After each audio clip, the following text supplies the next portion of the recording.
Hello, dear friends. Welcome to Kardec Radio, where we're here to nourish our souls. I'm Norah, the host of this program, Thoughts by Joanna Angelis, through Divaldo, Franco, this amazing book. And today's lesson, Joanna's really asking us, can we give a little more of ourselves? She states, set some time aside to lessen the need for those around you. Don't claim to be tired or appear discouraged. Other people need what you have, since you like to receive some of what they got. Start by offering first. And so it really is kind of reminding us, that we're all more connected than we think. We're all the same. And let's give this example. We often hear people, always say, "Oh, I'm tired. We're discouraged." Even ourselves, right? Maybe we feel overwhelmed by demands of daily lives. Um, Sometimes it's a lot easier when everything is so amazing. We're out here, things are great. And send someone, "Hey, I need help," you're like, "Of course," right? But when we ourselves are going through a difficulty and things are rough, and you have someone knocking and saying, "Can you please help?" That's really what Joanna is saying. Like, what would you do? The what if game, right? So she's saying, let's take this approach and think of this as a beautiful paradox, because sometimes we feel that when we're in trouble, right? Maybe the world needs to stop a little bit, or we feel maybe entitled that we don't need to help others because, well, hey, if I'm going through this, well, I'm trying to figure this out. What about then you figure it out too? And she says, no, no, no, let's change that dynamic. Let's think about serving others. And even if we feel that what we don't have anything to offer, or maybe because or we think our needs are more challenging, or, what can I do? There's always someone else who needs us more than the depth of our challenges. And so that is that awareness. So going back to what Joanna is saying, it's the notion of setting aside some time to lessen the need for those around us. What is the notion? Like, it means we have that idea. It means that we kind of have to stop, right?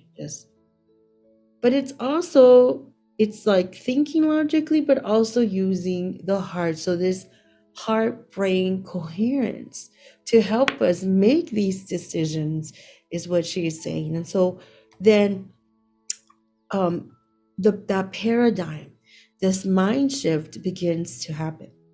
So it's almost like when we ourselves are experiencing battles, challenges, or even victories, it doesn't matter.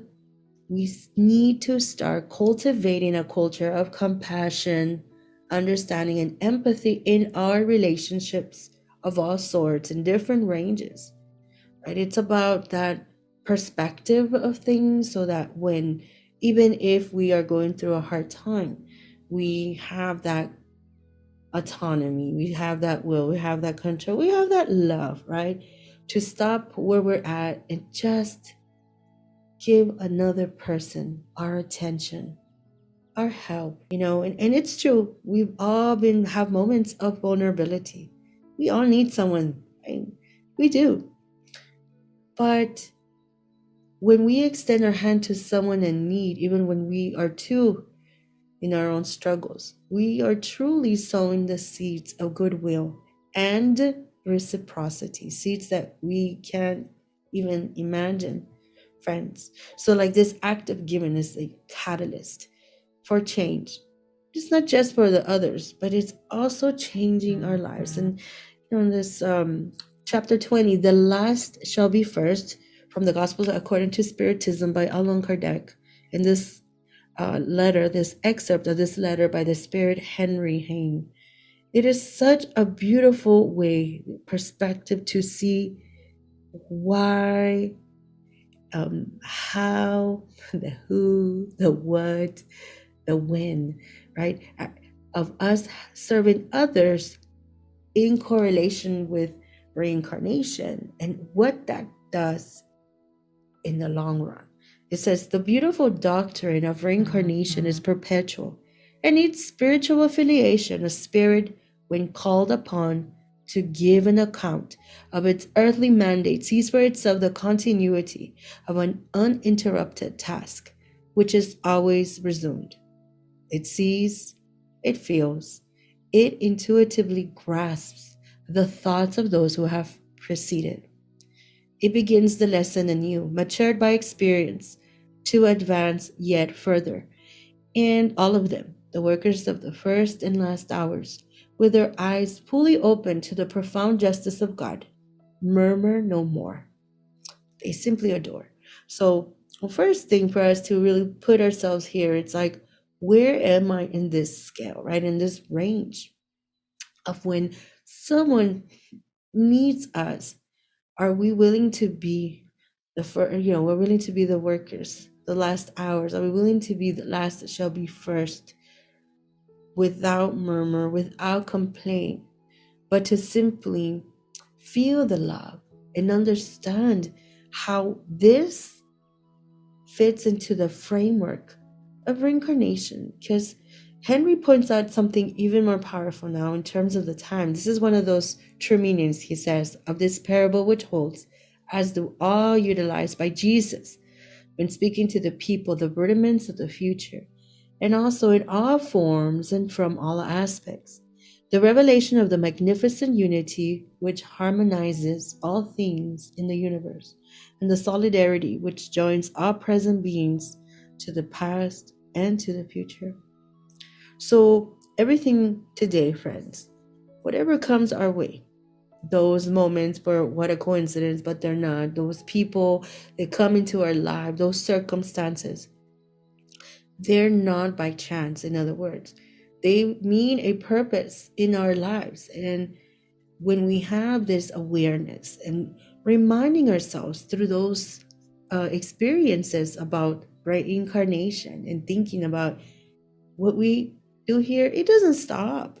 So being aware of those people that come to us, right? We're really creating a more interconnected, more caring world.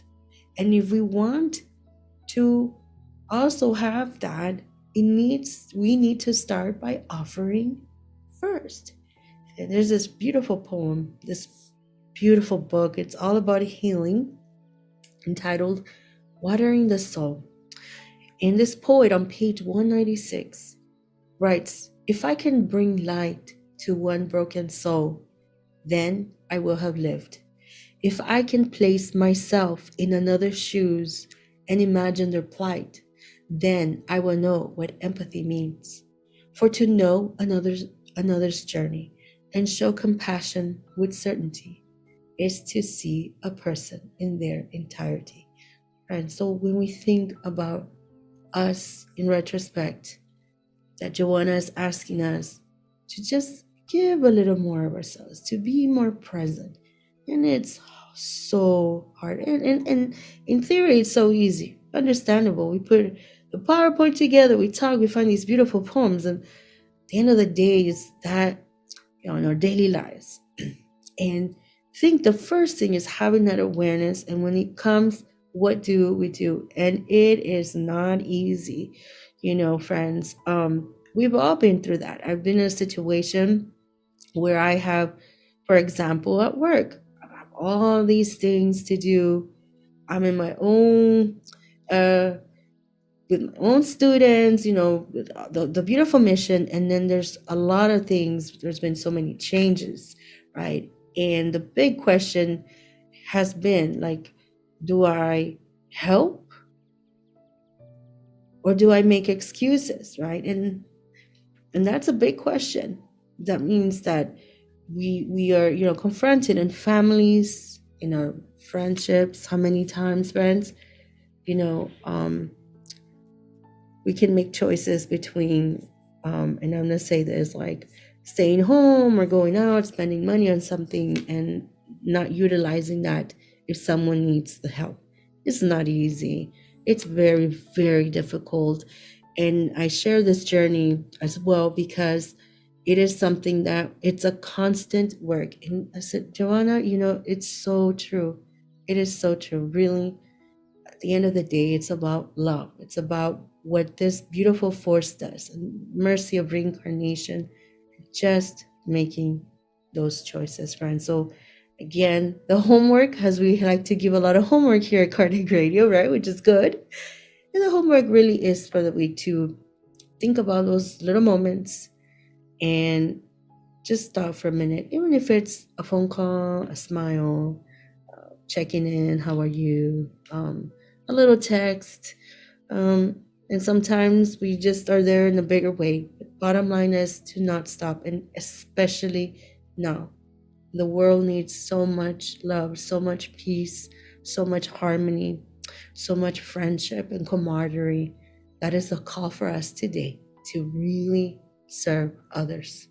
Friends, thank you so much for being here, Kardec Radio, where we're always nourishing our souls. Until next week, same place and time. And let us not forget to tune into other programs. And we are loved. Bye, friends.